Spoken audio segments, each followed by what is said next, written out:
see me again? Can I have your face, friend me on Facebook so we can talk and you can find out about my shows? No. No. Just talk to them, right? Yeah. So I think that would be my best piece of advice. And if other comics have given that, well, then I'm done because I'm not imparting any new wisdom, Trey, whatsoever. Yeah, well, the fans make you. You wouldn't be anything without your fan base or the audience, No, you'd just be a guy standing in a room alone talking to yourself. Yeah. And that you can find at most mental institutions. So, most comics are far off, so... Yeah, another piece of advice I get a lot from comedians and people in the entertainment business is, just be nice. Just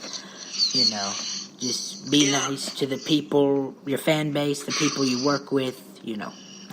Absolutely, and that can be done. But I have to tell you, I've seen it firsthand.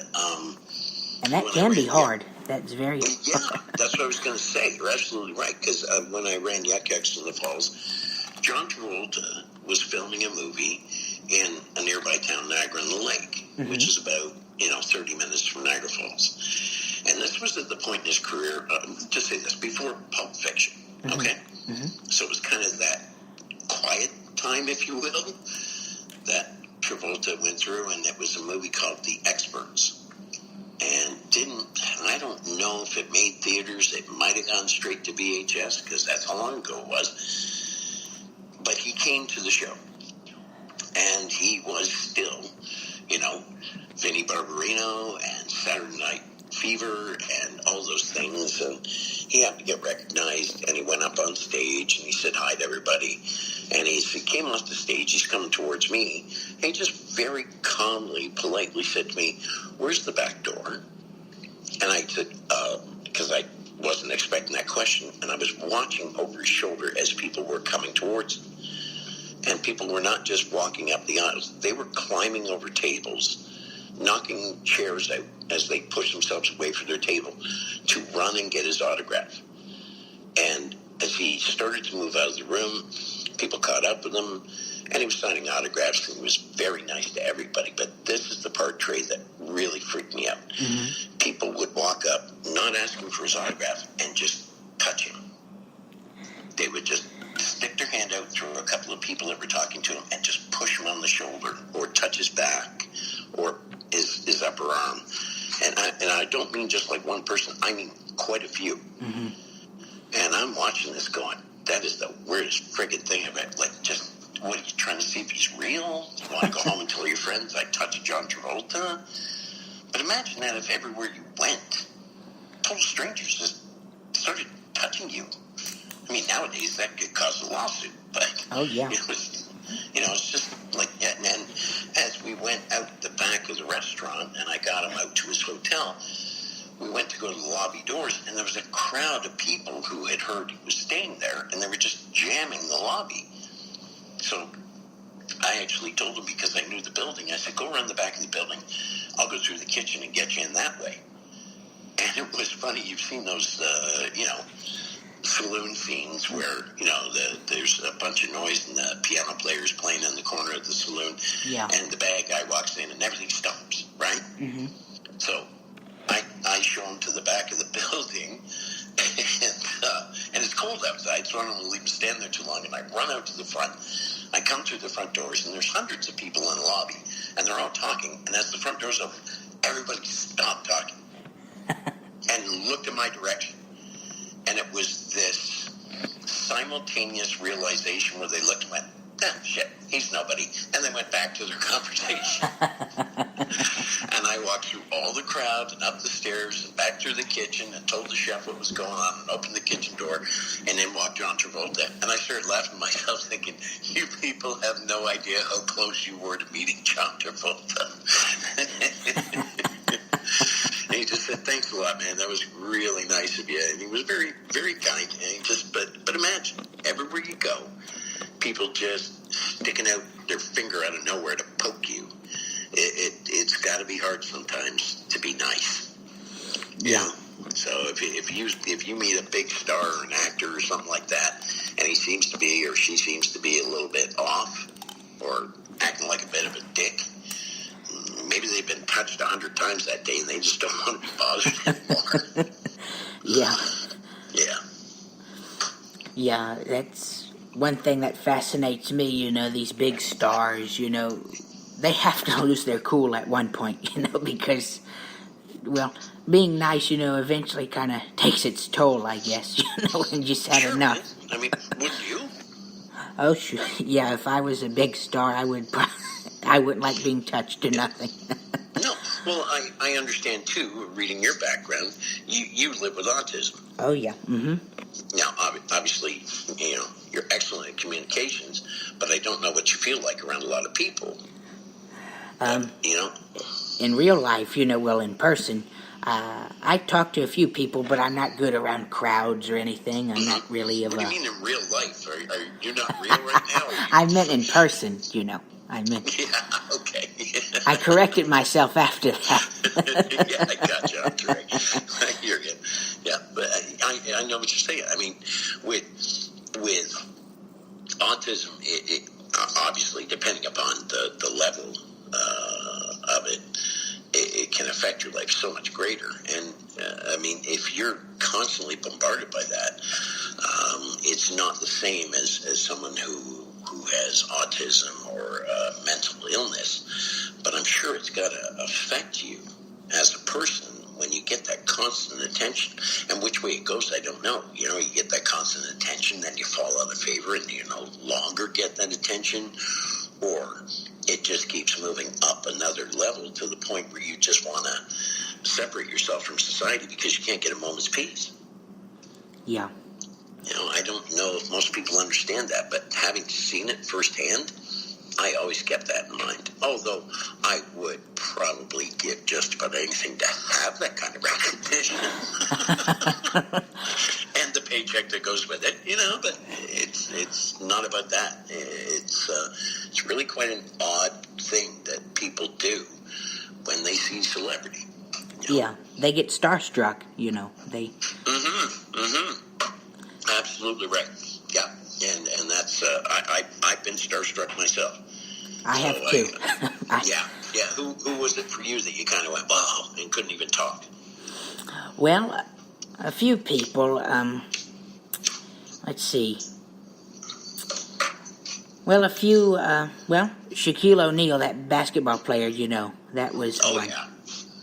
Yeah, that wouldn't just be starstruck; that'd be awestruck because that's a very gigantic human being, isn't it? Yeah. Whoa. Yeah. And, it's like, if he doesn't like you, you got to be concerned. Look at his hands; he could crush my head. I don't want to. I'm not sure I feel comfortable. Yeah. No, so you get it. It's just, especially somebody that you admired, that you watched on television or on the movie screen, and suddenly they're right there in front of you. Yeah, it can overwhelm the senses, But I try and keep my cool, and, I'm not going to have them sign my breast. Right?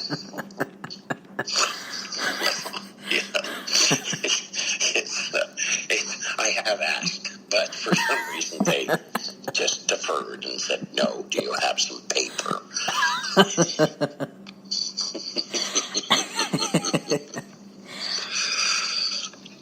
I think that's the joke that ended me. Right now, by the way, if your listeners can hear the inhalation on that, I'm smoking while we're talking. Not weed, although it's legal in Canada.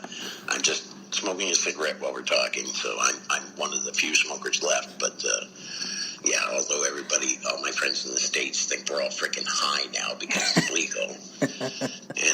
And we are. We're generally all stoned out of our tree 24/7. So, come up to Canada where things are slower and smell very organic. Is that why everyone says every Canadian is friendly? Oh, yeah. It's because we're just high. We're out of our fucking mind half the time. That's what it is, Trent. No, I just think, I don't know why that is, because I've been through the States, and I have yet to meet an unfriendly American. ever. Yeah. You know, anybody I've ever turned to for anything has always been kind, helpful. Okay, generally a little louder than me, but I think that's because there's 10 times the population in the U.S. compared to Canada, so I'm pretty sure you got to talk louder so people can hear you. But no, yeah, Canadians are friendly, but I don't know. I think it's what you give out is what you get back. So I've never met an. I just complimented myself. I'm friendly. That's why I meet frequently Americans. If I was a dick, then all the Americans I meet would be the same. So there you go. But I've not been to Mississippi. And you have a wonderful-looking courthouse on Wikipedia, so I'm interested. It looks like a courthouse out of every Burt Reynolds movie. Do you know what I'm saying? Yeah, I've seen that picture, too. You know? Yeah, I mean, now this is a podcast, right?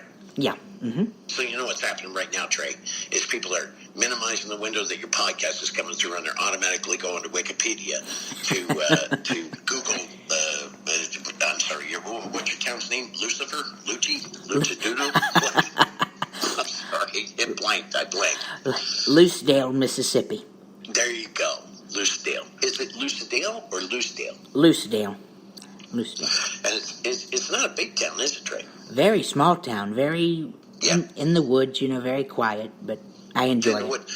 Yeah, wasn't it named after somebody named Luce, who was like a lumberjack or on a sawmill? Or that I don't know. I'll have to look that up.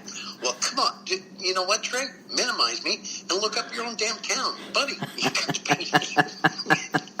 Get with the program. Come on, Trey.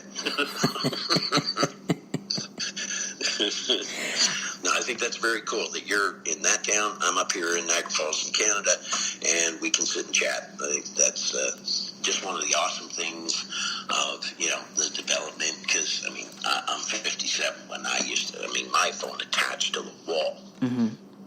Yeah, I don't walk around with my phone unless it was the one that I pulled behind me, you know, with the little eyes that rolled back and forth going, that one. But, you know, that was my first mobile phone and nothing better. Yeah. But I digress. Yeah, it's amazing. You know, I'm in Mississippi, but I've talked to so many people in entertainment throughout the world. You know, I've talked to a few people in Canada before. I've talked to people in England and, you know, California, New York, and, you know, United States, you know. Yeah, for all the negative and all the things that bring out the worst in people and social media and so forth, it really has brought the world a lot closer together. So now we can just all hold hands and sing Kumbaya. And if Canadians sing too loud, we'll apologize, because that's what we do. Trust me, you bump into a Canadian, do it on purpose. Bump into them, and they will apologize to you. And say, "Oh, I'm sorry. I just stabbed you in the thigh. I know, but it's just a flesh wound. It's okay, really. I'm sorry. I'm going to go to the hospital now for free Medicare." You just go on your merry way. Sorry, I had to pick that shot. I have to tell you, I think this is one of the best interviews I've ever had. Oh, that's very kind. Thank you. Thanks, Ray. That's nice of you to say. I'm going to listen to all your podcasts and see if you say that to everyone. And I will be coming to Mississippi.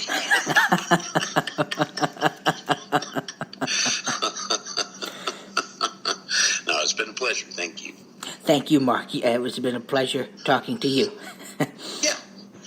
Maybe we'll chat after I do my tour of hospitals and try not to get the measles.